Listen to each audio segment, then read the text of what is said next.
आणि यानंतर बातमी आहे पुण्यामधून। आषाढी वारीसाठी आळंदीवरून प्रस्थान केल्यानंतर ज्ञानेश्वर महाराजांची पालखी 2 दिवस पुण्यातील पालखी विठोबा मंदिरामध्ये मुक्कामाला असते। मात्र वर्षानुवर्षांची परंपरा मोडीत काढून ज्ञानेश्वर महाराजांच्या पालखीच्या मुक्कामाचे ठिकाण हे बदलण्याचा प्रयत्न देवस्थानच्या विश्वस्तांकडून केला जातोय।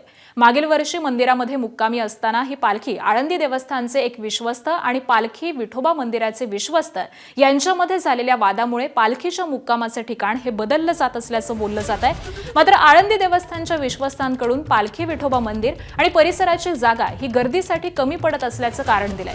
मात्र महत्त्वाची बाब म्हणजे मागील आठवड्यामध्ये सादर करण्यात आलेल्या पुणे महानगरपालिकेच्या अर्थसंकल्पामध्ये पालखी विठोबा मंदिराच्या परिसरातील जागा ही अधिग्रहित करून भाविकांसाठी मोठी जागा उपलब्ध करून देण्यासाठी 10 कोटींची तरतूद करण्यात आली आहे। असं असताना देखील ज्ञानेश्वर महाराजांच्या पालखीची जागा बदलण्यास पालखी विठोबा मंदिरातील विश्वस्तांनी विरोध केलाय।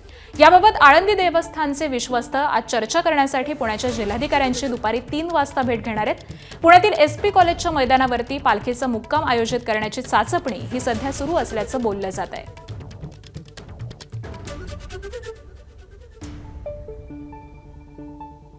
तर आळंदी देवस्थानचे विश्वस्त हे आज जिल्हाधिकाऱ्यांची भेट घेणार आहेत। जिल्हाधिकाऱ्यांची दुपारी 3 वाजता ते भेट घेणार आहेत।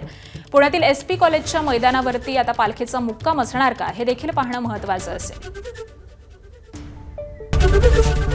ABP माझा, उघडा डोळे बघा नीट।